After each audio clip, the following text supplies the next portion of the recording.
क्या नाम है भैया और क्या मामला है, कहाँ से आए बताइए। मेरा नाम शिवांशु कुल एडवोकेट, राष्ट्रीय अध्यक्ष आदिवासी युवा मंच। और आज हम लोग एसपी साहब के यहाँ आए हुए थे।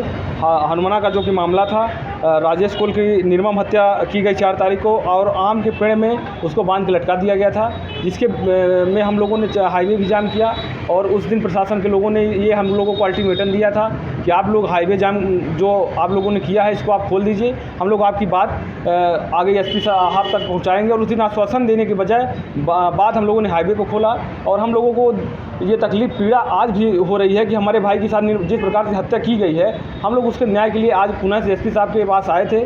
और एसपी साहब ने इस संदर्भ में हम लोगों को आश्वासन दिया है कि हम कार्रवाई करेंगे, लेकिन अभी तक कोई कार्रवाई नहीं हुई है। नहीं तो ये कैसे आप कह रहे हैं कि पेड़ पे लटका दिया?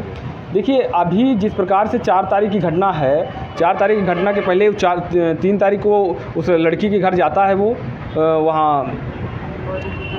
वो चिकन खाने के लिए, जिसके यहाँ पर हम लोग आरोप लगा रहे हैं। उनके यहाँ पर जाने के बाद फ़ोन पे वार्तालाप भी हुई है।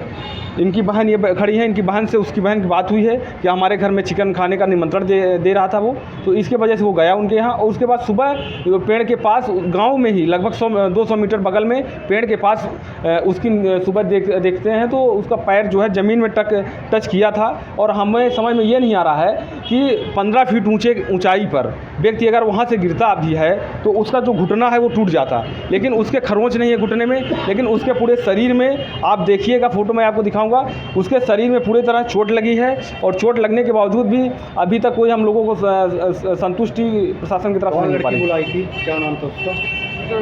ज्योति साकेत बुलाई थी। क्या क्यों वो लड़की के कोई प्रेम प्रसंग का मैटर तो नहीं समझ में आ रहा? देखिए, प्रेम प्रसंग का कोई मामला ऐसा था नहीं, बशर्ते ये है कि सामाजिक मेल मिलाप की वजह से लोग एक दूसरे के गांव में आना जाना बना रहता है। लोग आए, बुलाए थे उसको अपने घर पे खाने पीने के लिए, शाम का निमंत्रण था, लेकिन बुलाए उसके बाद अब उसकी सुबह निर्मम हत्या हो जाती है। अभी इतने दिन हो गए कोई कार्रवाई नहीं हुई पुलिस के द्वारा? देखिए, पुलिस प्रशासन के द्वारा अभी तक कोई कठोर कार्रवाई नहीं की गई है जिससे परिवारजनक संतुष्ट होते। और हम लोग चाहते हैं कि बल्कि हम लोगों ने अभी हाल ही में 10 तारीख को एसडीएम साहब को भी ज्ञापन सौंपा है इस संदर्भ में, लेकिन उसके बावजूद भी कोई कठोर कार्रवाई नहीं हो पा रही है। और हमने बार एसडीएम साहब से संपर्क करने का भी मैं प्रयास कर रहा हूं। आपके माध्यम से कह देना चाहता हूं कि एसडीएम साहब के पास जब कॉल भी करता हूं तो फ़ोन भी नहीं उठा रहे हैं, कोई जवाब भी नहीं हो पा रहा है, सवाल भी नहीं हो रहा है, लेकिन जिससे पूरे आदिवासी समाज में आज रोष उत्पन्न हो रहा है। हमें ऐसा लग रहा है कि अगर इस घटना के बाद हाल ही में मऊगंज में एक और बड़ी घटना हो जाती है और इससे पूरे समाज में एक आक्रोश व्याप्त है, और आने वाले समय में अगर इस प्रकार की घटनाएं नहीं रुकी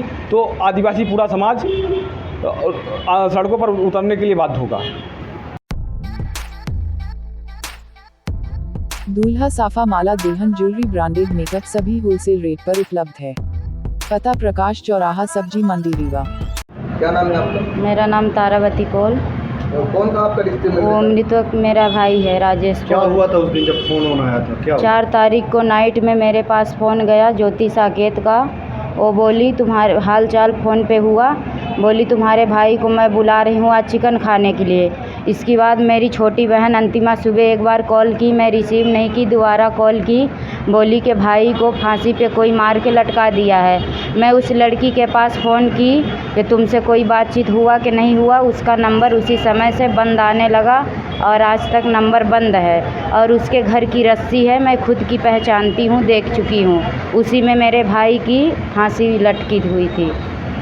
नहीं तो ये बताइए, आपको क्या लगता है कि मारा गया है? मुझे लगता है मेरे भाई को मार के लटकाया गया, उसका मर्डर हुआ है। ये मामला आपने थाने में दर्ज करवाया? हाँ, दर्ज करवाए हैं, लेकिन वो लोग कुछ सुन नहीं रहे हैं। पुलिस कार्रवाई नहीं कर रही? नहीं, कुछ नहीं कर रही है।